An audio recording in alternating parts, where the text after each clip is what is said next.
In this video, we are going to discuss different types of relationships supported by MongoDB. In MongoDB, there are two different methods available for us to create a relationship between different documents. The first approach is called embedded documents, and the second is called reference document. In the embedded document, the concept is that you have a document and whatever relationship or whatever additional information that you want to store should be embedded in this document. So it will be a document within a document, and this can still be of two types. So it can have one-to-one relationship, for example, in which case a parent will have only one child.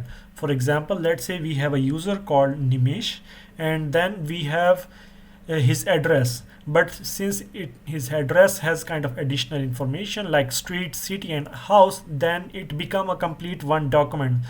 So what we do is we insert this document address in this document of the user, and then it will become a kind of embedded document. So we have a user with name and then the address, which is a complete document with fields, street, city and house.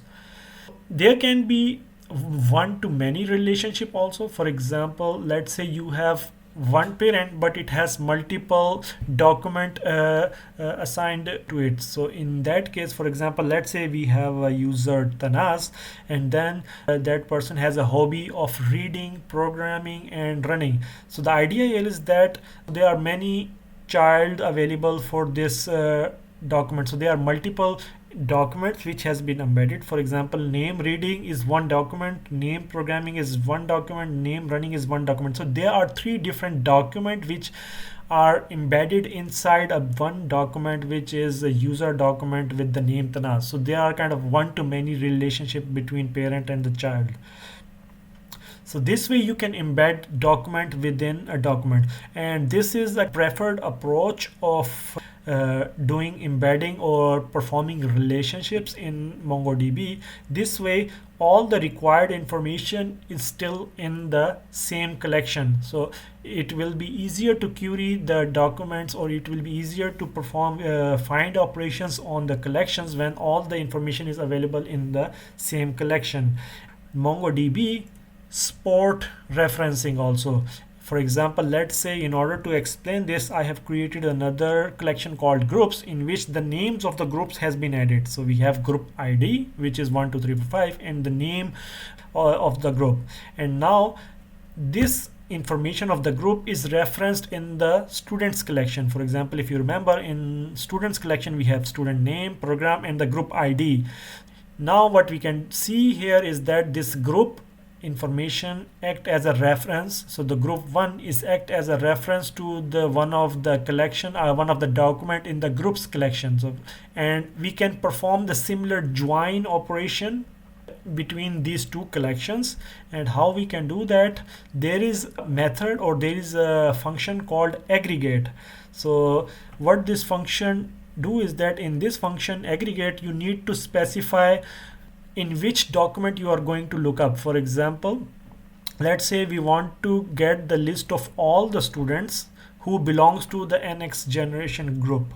So what we do is we perform the query on the group, so db.groups.aggregate, and then we want to specify that where to look up, where to join them. So there is a attribute or a field called $lookup, and here you need to define the connection. So from where you are going to connect this or get this information, it should be from the students collection. And then there is local fields. So this local field and foreign fields are the fields which will be used to connect these two collections. So the local field is called group ID. For example, if we go one back, so in the groups we have a field called group ID, which is the ID of the group. We can also use the underscore ID.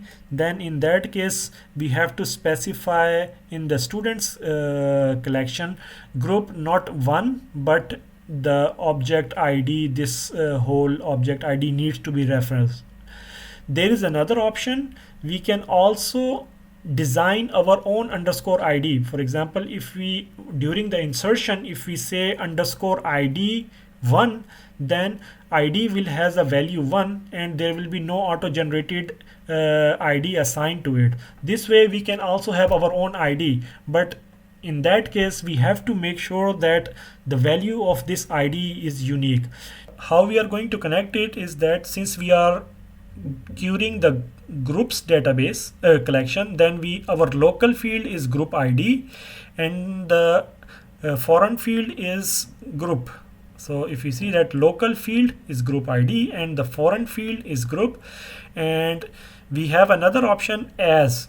What does this inform is that, for example, when the information will be aggregated, how the information from the other field or from the other collection will be displayed together with this groups. So what it will do is it will create another attribute or another field called group_underscore students and get all the documents or all the students from the other collection and show it as a kind of embedded document.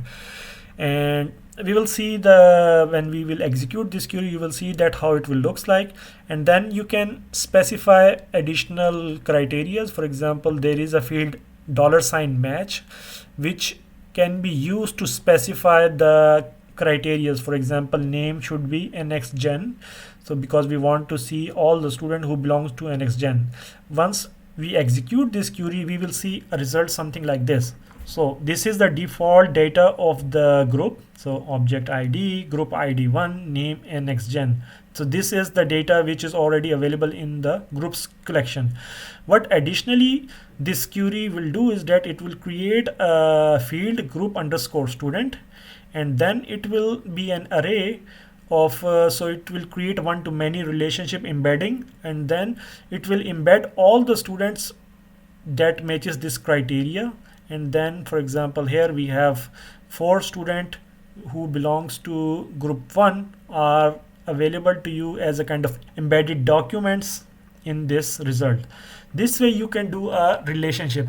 Of course, it is not a preferred way of doing things because here you lose the concept of non-relationshipness, and also many solution does not provide a kind of good support for joining, and even MongoDB does not provide a joining facility by default when, for example, the data is stored on different servers. For example, if on the same server it can be easily done, but if data is available on multiple servers like in a production system, then by default there is no option available. There are some third parties implementation available to do the joining on the distributed servers or distributed data, but the performance is very low.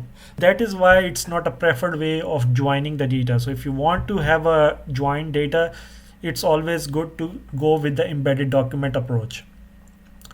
And with this, we conclude our discussion on how we can communicate with the MongoDB via our Node Express. There are a lot of documentation and additional sources available that you can use to learn how to communicate with MongoDB via Node and Express.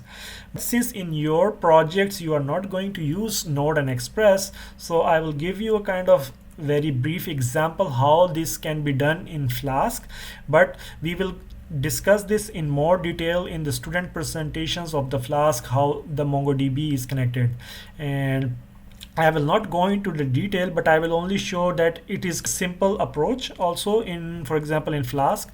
What we are doing here is that Flask provide a package called PyMongo, and all you need to do is import this PyMongo and specify the configuration. For example, in the configuration you need to specify 3 things. So the location, the host, which is localhost, port, and the database that you need to connect to.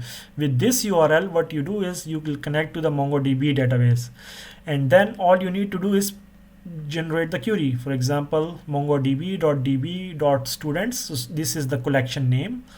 DB is already connected based on this database name here, and then we apply the same find query. This is one of the query that we had before, program AI. What it will do is it will execute the data and return the list of users which or list of document which fulfills this criteria, and it will be available in this variable. And then what I did was I created a simple index.html page.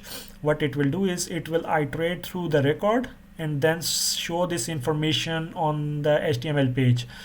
If you try to, for example, run this server and try to execute the localhost 5000, because my server was running on 5000 on the root endpoint, when you will execute it, you will see that the name two users who belongs to two students who belongs to AI group are shown.